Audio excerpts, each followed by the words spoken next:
Hello दोस्तों, कैसे हो आप लोग। तो आज हम करेंगे क्लास 12 चैप्टर नंबर 12 एटम्स। और अगर अभी तक आपने पार्ट 1 नहीं देखा तो प्लीज़ पार्ट 1 देख के आना, फिर तभी पार्ट 2 देख के आना, ठीक है। तभी समझ में आएगा वीडियो, ठीक है। तो शुरू करते हैं। आज हम क्या पढ़ेंगे, वेलोसिटी के बारे में। सबसे पहले चलो करते हैं। सबसे पहले लिखना है आपको बाय बोहर सेकेंड पोस्टुलेट। सबसे पहले क्या लिखोगे, बाय बोहर सेकेंड पोस्टुलेट्स। सभी को पता है बोहर ने जो सेकंड पोस्टुलेट दिया था उसका फॉर्मूला क्या था, L equal to M V R is equal to N H upon में 2 पाई। एल का मतलब क्या होता है, एंगुलर मोमेंटम। तो ये फॉर्मूला था L is equal to M V R is equal to N H upon में 2 पाई। यहाँ से हम भी निकाल सकते हो। तो अगर मुझे ये भी निकालना तो मैं क्या करूँगा, v is equal to N H upon में 2 पाई एम आर, ये निकल गया, ठीक है। अगर मान लो मुझे कहीं से किसकी वैल्यू मिल जाए, आर की वैल्यू मिल जाए, तो आर की वैल्यू सबको पता क्या होता है, r is equal to r naught n square upon में जेड, यही होता है। इसको पुट कर देता है, क्या आ जाएगा, v is equal to N H upon में क्या है 2 पाई एम। आर की वैल्यू क्या है, ये r naught n square upon में जेड है, ठीक है। अब मुझे आर नॉट की वैल्यू को पता है आपको, v is equal to N h 2 pi m. R naught की वैल्यू कितनी होती है, सभी को पता है, कितनी होती है, बोलो, epsilon naught h square E square pi M. ये किसकी वैल्यू होती है, आपकी आर नोट की। और उसके बाद क्या है आपका एन स्क्वायर है, और क्या है नीचे जेड है। कुछ कट रहा है, देखो, 1 पाई से 1 पाई गया, 1 एम से 1 एम गया, और ये 1 एन से 1 एन गया, ठीक है। ये एच है, क्या है आपका, ये एच है। तो 1 एच से 1 एच गया, और 1 एन से क्या गया आपका, 1 एन गया। ये क्या है आपका एच, याद रखना, ठीक है, एच है। जो ये ऊपर लिखा हुआ कहाँ चला जाएगा, ऊपर चला जाएगा, क्या हो जाएगा ऊपर, ऊपर हो जाएगा आपका ई स्क्वायर जेड, और नीचे क्या आ गया आपका 2 एप्सिलॉन नॉट एच और एन। बताओ यहाँ तक कोई दिक्कत नहीं है। इसको आप ऐसे भी लिख सकते हो, v equal to e square upon में 2 एप्सिलॉन नॉट एच और जेड अपॉन में एन। ये इसको, इसकी पूरी वैल्यू को क्या बोलते हैं, देखो यहाँ पे मैं करता हूँ, v इक्वल टू क्या, इसको मैं पूरे को क्या मानता हूँ, वी नोट मान लेता हूँ, और जेड अपॉन में एन आ गया। वी नोट की वैल्यू सब याद कर लेना, वी नोट की वैल्यू कितनी होती है, 2.2 इंटू में 10 की पावर 6 मीटर पर सेकेंड।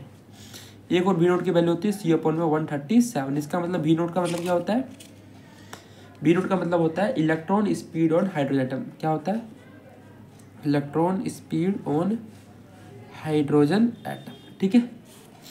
यहाँ तो कोई दिक्कत है, जो भी डायरेक्टली प्रोपोर्शनल, देखो इससे, इस फॉर्मूले से क्या पता चलता है कि जो भी वो डायरेक्टली प्रोपोर्शनल एटॉमिक नंबर के है, और inversely proportional principal quantum number के है। तो ये हमारा वेलोसिटी यहीं तक है, ठीक है। अब हम आगे चलते हैं, एनर्जी निकालना सीखते हैं कि किसी भी ऑर्बिट की कितनी एनर्जी होती है, वो कैसे निकालेंगे। हम क्या निकालने वाले हैं, एनर्जी इन एन ऑर्बिट। देखो जैसे मान लो आपके पास क्या है, ये आपके पास है ये एटम्स है, ठीक है। एटम्स के अंदर क्या होता है, एक पॉजिटिव चार्ज रहता है, और ये इसका क्या है, इलेक्ट्रॉन। क्या है इसका, ये इलेक्ट्रॉन, ठीक है। इसके पास कितना चार्ज है, जेड है। कितना चार्ज है इसके पास, जेड चार्ज है। हमें निकालना है finding total energy of an electron. क्या निकालना है हमें, finding total energy of an electron. हम किसी भी एटम की टोटल एनर्जी कैसे निकाल सकते हैं, जानते हैं, ठीक है। तो आप सभी को पता है टोटल एनर्जी का फॉर्मूला क्या होता है, पोटेंशियल एनर्जी प्लस में काइनेटिक एनर्जी। क्या है टोटल एनर्जी का फॉर्मूला, पोटेंशियल प्लस में काइनेटिक एनर्जी, ठीक है। अगर मैं बात करूँ पोटेंशियल का फॉर्मूला क्या होता है, के। Q1 कितना है यहाँ पर, जेड ई, Q2 कितना है यहाँ पर, माइनस का ई, और अपन में क्या आ जाएगा, आर। के क्या होता है, हाफ एम बी स्क्वायर, यही होता है। टोटल एनर्जी कितना आ गया आपका, माइनस, ये माइनस बाहर निकल जाएगा, क्या आ जाएगा, माइनस का k Z e square upon में क्या आ गया आपका, आर आ गया, और हाफ एम बी स्क्वायर, ठीक है। यहाँ तक कोई दिक्कत नहीं है, ये आ गया, ठीक है। अब मेरी बात सुनो, अगर मुझे कोई ऐसा रिलेशन मिल जाए एम बी स्क्वायर, अब रिलेशन देखो, आप सबको पता है जो आपका सेंट्रीपिटल फोर्स होता है वो किसके बराबर होता है, इलेक्ट्रोस्टैटिक फोर्स के बराबर। सेंट्रीपिटल फोर्स का फॉर्मूला क्या होता है, एम भी स्क्वायर अपॉन में आर। इलेक्ट्रोस्टैटिक फॉर्मूला क्या होता है, के Q1 कितना है जेड ई, Q2 कितना है ई, और डिस्टेंस कितना है आर स्क्वायर। एम भी स्क्वायर अपॉन में आर, के जेड ई स्क्वायर हो जाएगा और नीचे क्या आ जाएगा आर आ जाएगा। ठीक है, आर स्क्वायर है ना, आर स्क्वायर से आर कट गया, इसको आर के इधर भेज दो तो क्या आ जाएगा के जेड ई स्क्वायर, और ये एम बी स्क्वायर कहाँ पे आ जाएगा, नीचे आ जाएगा। ठीक है, अब हम चलते आगे। अब देखो आर की वैल्यू क्या आ गई आपकी, सॉरी यही इसको यही तक करना था। ठीक है, देखो एम बी स्क्वायर की वैल्यू क्या आ गई आपकी, के जेड ई स्क्वायर अपॉन में आर। क्या आ गई एम बी स्क्वायर की वैल्यू, के जेड, यहाँ पे एम बी स्क्वायर की जगह क्या लिखता हूँ मैं, k Z e square upon में आर। जो टोटल एनर्जी वो क्या आ जाएगी माइनस का k Z e square upon में r, half m v square क्या लिख सकता हूँ मैं, k Z e square upon में आर। क्या लिख सकता हूँ, k Z e square upon में आर। अब देखो यहाँ से कॉमन में क्या ले सकता हूँ, कॉमन ले सकता हूँ यहाँ से मैं, k Z e square upon में आर। मैंने क्या ले लिया, कॉमन ले लिया। कॉमन ले लिया तो यहाँ पे क्या बचेगा माइनस का 1, और यहाँ पे क्या बचेगा प्लस का हाफ। माइनस का 1 प्लस का हाफ कितना हो जाएगा, माइनस का हाफ हो जाएगा। तो यहाँ पे क्या आ जाएगा, टोटल एनर्जी आ जाएगा माइनस का हाफ के जेड ई स्क्वायर अपॉन में आर। ठीक है, ये आ गया मैं टोटल एनर्जी बस। अब देखो ध्यान से, मैं इस फॉर्मूले को लिखता हूँ यहाँ पे। देखो टोटल एनर्जी क्या आ गया आपका, माइनस का हाफ के जेड ई स्क्वायर अपॉन में आर आ गया। ठीक है, अब आप सभी को पता है आर की वैल्यू क्या होती है, r naught n square upon में जेड होती है। तो टोटल एनर्जी क्या आ जाएगा, माइनस का हाफ के जेड ई स्क्वायर, आर की वैल्यू कितनी है आर नोट एन स्क्वायर, ये जेड कहाँ चला जाएगा ऊपर, कुछ कट रहा है नहीं कट रहा तो छोड़ दो। टोटल एनर्जी कितना आ गया, माइनस का हाफ के ई स्क्वायर और जेड स्क्वायर और आर नोट एन का। इसको ऐसे भी लिख सकते हो आप लोग, टोटल एनर्जी को माइनस का हाफ के ई स्क्वायर अपॉन में आर नोट। ये आपका क्या है कांस्टेंट है। ठीक है, जेड स्क्वायर अपॉन में एन, इसकी वैल्यू होती है पूरे कांस्टेंट की वैल्यू 13.6। कितनी होती है 13.6। तो ये आ गया आपका टोटल एनर्जी का फॉर्मूला। ठीक है, बताओ कोई दिक्कत तो नहीं ना, आगे बढ़े। देखो क्या आ गया आपका, ये आ गया आपका टोटल एनर्जी का फॉर्मूला। ठीक है, अब देखो ध्यान से, हम बात करते हैं हाइड्रोजन एटम की। अगर हाइड्रोजन एटम में निकालना जेड, इसके लिए कितना हो जाएगा 1। सबसे पहले बात करते हैं हम 4 के सेल के लिए। 4 के सेल के लिए एन जो हो जाएगा वो कितना हो जाएगा, एन कितना हो जाएगा 1। टोटल एनर्जी का फॉर्मूला क्या है, माइनस का 13.6, जेड की वैल्यू की रख दो 1 और एन की जगह रख दो 1। तो कितना आएगा टोटल एनर्जी आपका, माइनस का 13.6। ऐसे ही हम किसकी निकाल सकते हैं, 4L सेल के लिए। 4L सेल, एन की वैल्यू कितनी हो जाएगी 2 हो जाएगी। तो टोटल एनर्जी कितना हो जाएगा, माइनस का 13.6, एन के जेड की जगह आ जाएगा 1, क्योंकि हाइड्रोजन एटम तो आपका हाइड्रोजन नहीं है ना, और एन की जगह आ जाएगा 2, तो 2 का स्क्वायर। टोटल एनर्जी कितना आ जाएगा आपको, माइनस का 13.6 अपॉन में क्या आ जाएगा। ऐसे करके आप के सेल का निकाल लिया, फिर एल सेल का निकाल सकते हो, फिर एम और फिर एन। अब आगे चलते हैं हम। ठीक है, ठीक है, अब देखो हम क्या पढ़ने वाले, रिडवर्क फॉर्मूला। मान लो इलेक्ट्रॉन n2 ऑर्बिट में है, और इलेक्ट्रॉन क्या करेगा n2 ऑर्बिट में से किस में जंप करेगा, n1 ऑर्बिट में। तो कुछ एनर्जी को लॉस करेगा, जिसे क्या बोलता है, एनर्जी का फॉर्मूला पता है ना आप लोगों को, क्या होता है h म्यू। तो उसका मतलब क्या हो गया hc/λ।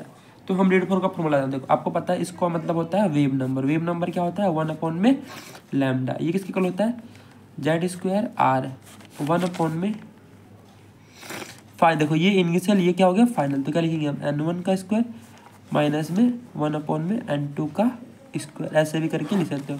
एटम का तो आपका हाइड्रोजन नहीं है, तो जेड की वैल्यू 1 रखो तो क्या आ जाएगा 1 में लैम्डा आ जाएगा आपका आर 1 में n1 का स्क्वायर माइनस में 1 में n2 का स्क्वायर। ठीक है, ये n1 क्या है आपका फाइनल है जहाँ पे गिर रहा है, और n2 मतलब जहाँ से गिर रहा है। ठीक है, आर की वैल्यू अगर कोई आपसे पूछ ले तो कितनी होती है 1.01 इंटू में 10⁷ मीटर इनवर्स। आर का मतलब क्या होता है,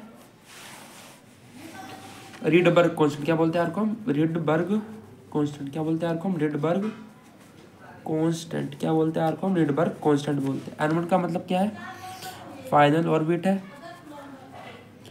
फाइनल ऑर्बिट। और n2 का मतलब क्या है, इनिशियल ऑर्बिट। क्या है आपका, इनिशियल ऑर्बिट। अब हम डिफरेंट सीरीज की बात करते हैं, लाइमन, बामर, पार्सन, ठीक है। देखो डिफरेंशियल सबसे पहले आता है आपका लाइमन। लाइमन का फॉर्मूला क्या होता है, 1/λ इक्वल टू आर। किसी पे फिफ्थ ऑर्बिट में हो, सिक्स्थ ऑर्बिट में हो, या 2 ऑर्बिट में हो, 3 पर, हमेशा किस पे आके गिरेगा, 1 पे। तो ये क्या हो जाएगा, फाइनल हो जाएगा, ठीक है। बामर का हो जाएगा, ये हमेशा 2 पे आके गिरेगा। ये आपका पासिन का है, ये आपका ब्रैकेट का है, ये आपका पी फंड का है, बस और कुछ नहीं। इसमें 1 आ जाएगा, इसमें 2 आ जाएगा, पासिन की बात करें 3 आ जाएगा, इसमें 4 आ जाएगा और 5 आ जाएगा, ठीक है। देखो आयनाइजेशन एनर्जी क्या होता है, it is the energy required to completely remove the electron from the end. वो एनर्जी जो किसी भी इलेक्ट्रॉन को कम्प्लीटली रिमूव कर दे, किससे, ऑर्बिटल से। एक्साइटेशन एनर्जी क्या है, मतलब कोई इलेक्ट्रॉन ऑर्बिट 1 में, अगर उसको ऑर्बिट 2 में जाना है तो उसके लिए जो एनर्जी चाहिए उससे क्या बोलते हैं हम, excitation energy. It is the energy required to move the electron from lower orbit to high orbit, ठीक है। ये देखो एटम्स है, ये एटम्स का वेव है। इसका देखो, इसका सेंट्रीफ्यूगल फोर्स क्या होगा, 2πr होगा, यही तो होगा। 2πr होता है सरकमफ्रेंस ऑफ सर्कल, ठीक है। और इसके लिए लैम्डा की बात करें तो कितना हो जाएगा, n टाइम से लैम्डा होगा। तो यहाँ से लैम्डा का फॉर्मूला क्या आ जाएगा, 2πr अपॉन में n। और जो बोहर मॉडल ने दिया था वो क्या होता है, लैम्डा की वैल्यू h अपॉन में p होता है, और p की जगह हम सकते हैं mv। देखो लैम्डा की वैल्यू को हम इक्वेट कर देते हैं तो क्या आ जाएगा, 2πr अपॉन में n is equal to h upon में v। तो देखो ध्यान से क्या फॉर्मूला होता है, इसको इधर भेज दो, NH अपॉन में MVR। क्या हो जाएगा, NH अपॉन में MVR। NH अपॉन में क्या आ जाएगा, 2π, तो चला गया, इसको इधर भेज दो और ये आ जाएगा MVR। तो यही आप इसको प्रूव कर दिया किसने, डी ब्रोगली साहब ने। डी ब्रोगली साहब जी ने क्या कर दिया, इसको प्रूफ कर दिया था, ठीक है। क्या इसका मतलब क्या होता है, NH अपॉन 2π का मतलब MVR का मतलब L होता है, जिसको हम क्या बोलते हैं, एंगुलर मोमेंटम कहते हैं। देखो ध्यान से, failure of Bohr model, it explain the atomic structure of hydrogen atom only. इसने क्या किया था, बस हाइड्रोजन एटम को ही स्ट्रक्चर को समझाया था, इलेक्ट्रॉनिक वेव नेचर को इन्होंने कहीं भी एक्सप्लेन नहीं किया था अपने मॉडल में। और सिर्फ सर्कुलर ऑर्बिट की, जब हमने एलिप्टिकल ऑर्बिट की भी बात कर पॉसिबल था, इसलिए इनका मॉडल क्या हो गया था, फेल हो गया था, किसका, बोहर मॉडल का। तो मिलते हैं नेक्स्ट वीडियो में, उम्मीद करते हैं कि आप लोगों को वीडियो पसंद आया होगा, ठीक है। Tata bye.